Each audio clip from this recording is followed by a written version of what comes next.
So, hey guys, Chauzu here.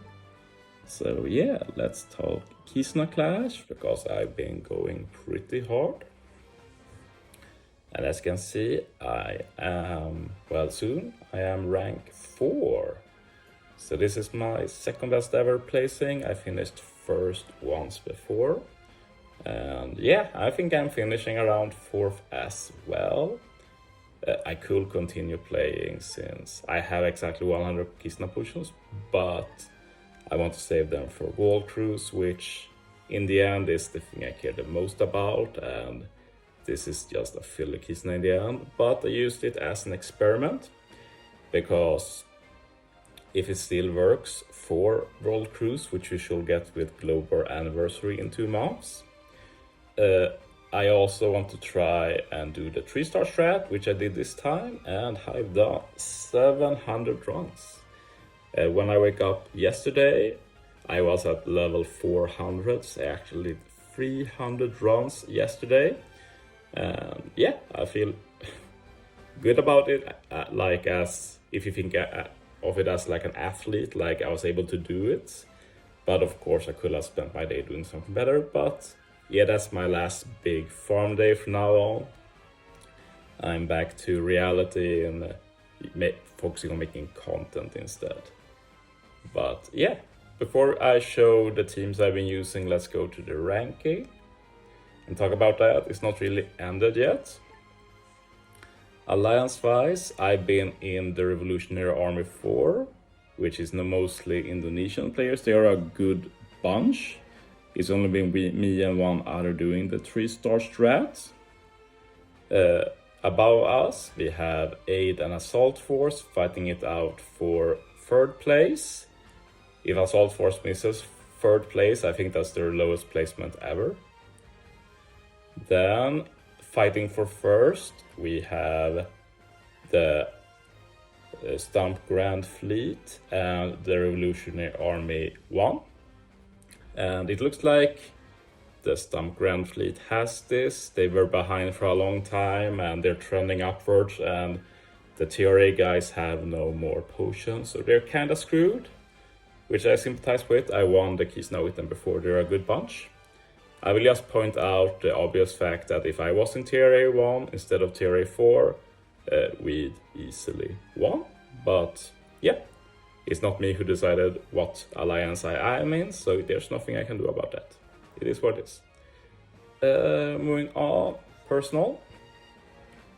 So I'm at 4th place. I'm at 708 clears, but I counted the 10-star clears I did for content. And yeah, we have a lot of TRA. I think nearly every TRA 1 member did 3-star runs, and it's that powerful. We're going to talk about that in a bit. As for the top 3, it's going to be Wanis from Aid. I've had a lot of battles with Wanis throughout last year. This is kind of funny that we're there in this position again. And the top 2 are from Stump Grand Fleet, I'm pretty sure, which is the main reason why they're winning, and they have some more grinding 3-star below. But yeah, that's just how powerful 3-star is. Like, if you don't understand the power of 3-star, just check the comparison here. Like, here we have Super Boss. We're at level 139 my alliance. And every time we clear a Super Boss, we get the same amount of points as the HP of the boss, which is 999 billion. So we get that, or like something like that. It's not the exact value, but it's based on the value we get added to the points is based off 999 billion.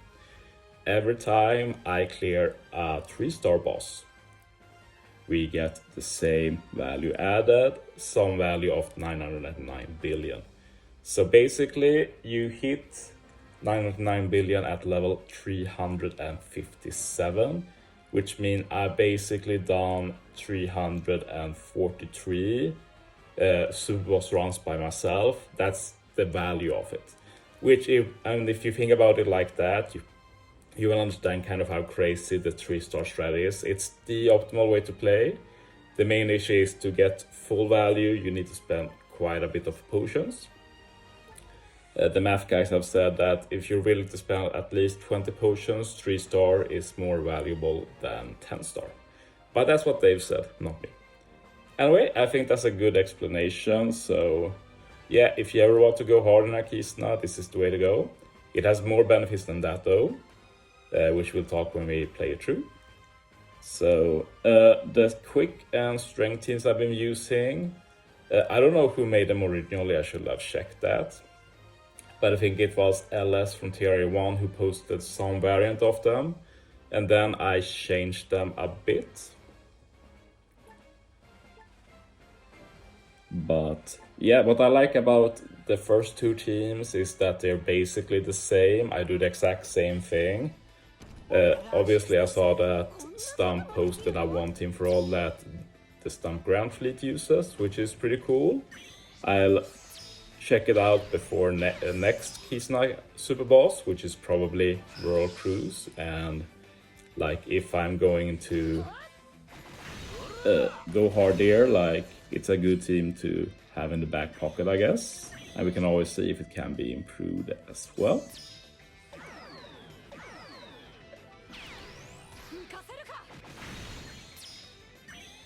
But yeah, the thing is that, as you saw, we get barely any debuffs, they barely don't do anything. Stage 2 has like no HP.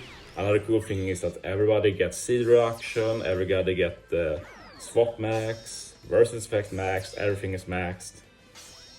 And of course now there's 909 billion.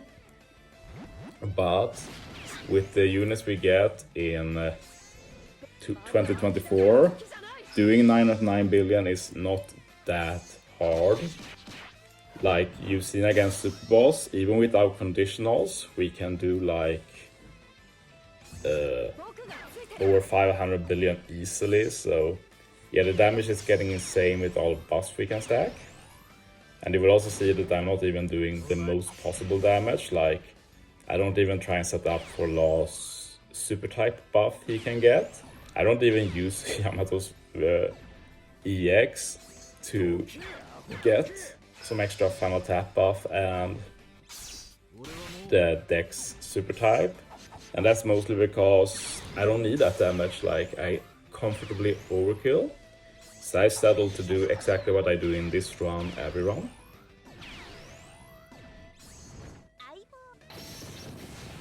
And yeah, I ended up using Nami as captain for every team. I've never had any doubts of her being good in Super Boss. Oh, I did use the super type now. I usually don't use the EX, but whatever. This is my first run of the day, so yeah, as you see, it's a big overkill now. But yeah, I don't mind a slight overkill because you always make some mistake, and the more damage you do, the less a mistake matters, basically. So it has helped with consistency. I've not failed Dex or Quick since like before level 500. So my main issue has been Dex, which we can talk about when we get there.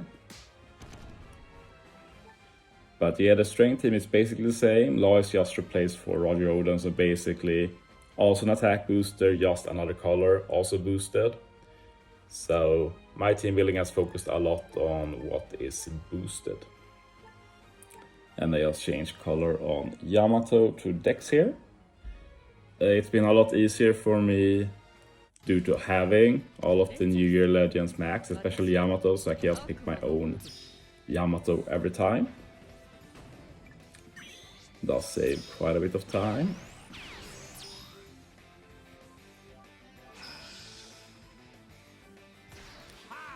Stage 1 can be a bit of RNG. Like here I didn't get any good secondary hitters. So you waste a bit of time. But yeah, as you saw, stage 2 completely free.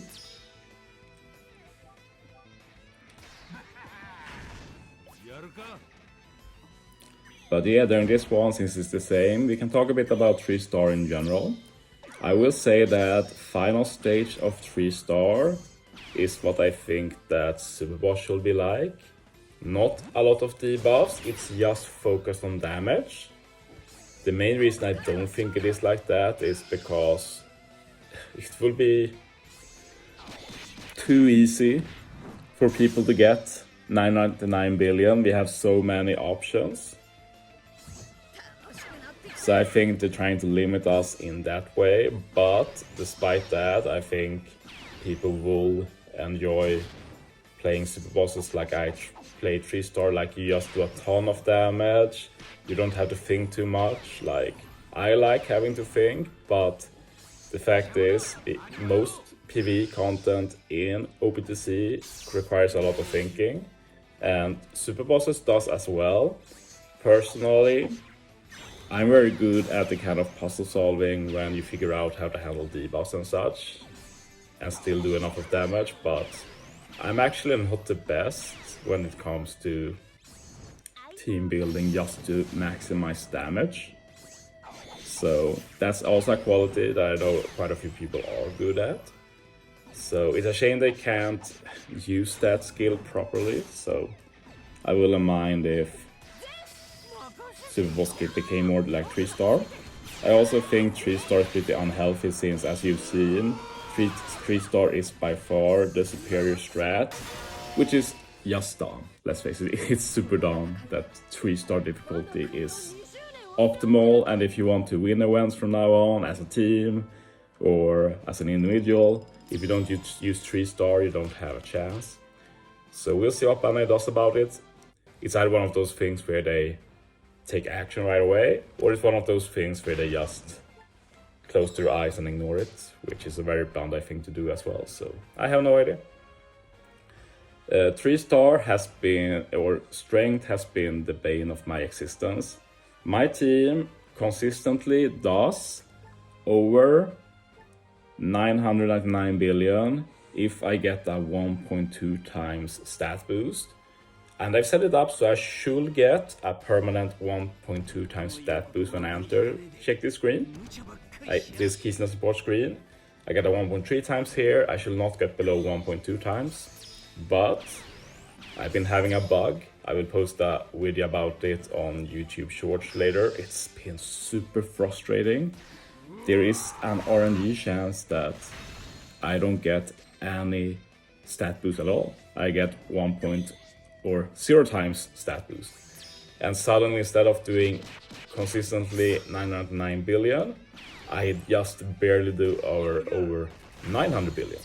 So that has really sucked. Because as I've said before, if I can do it myself, I vastly prefer it than having to rely on others. So if it wasn't for that one bug, I would have been able to just coast my way myself. And yeah, like I saw that Stump's team could do it versus all colors, very good. But fact is that mine also work. It's not my fault that there's a bug. So the main reason I didn't change to Stump's team is because it came so late. There's no reason to change that late in an event. It's better to just keep going. And yeah, Ace first. I want to try and get as low HP as possible. Whitebeard has a Tandem Orb, which means he will buff the increased damage taken. But one Orb has a higher damage value here, so it's good that my strength unit has a 1 Orb. We're using that versus Yamato. We get a pretty high attack boost normally. We got the Yak attack boost instead this run. And we have the damage reduction attack boost. And yeah, Sorosanya adds so much damage that it's hard to imagine using a team without them. And then Nami again for the conditional. And the main reason Nami is used is because her Super Tandem is just that good. It adds so much damage, like the burn conditional and paralysis conditional both gets buffed by plus 0.5. For example, if I use Tama support on Sorosanya, it's a plus 0.15 boost. And Ace's final tap adds plus 0.3 to conditionals. But then it's just Ace. So yeah, even if Sorosanya has the third best super tandem, I'd say that's the truth. It's still marginally worse than Nami and the super tandem Zoro. But yeah, Nami still has the best super tandem overall.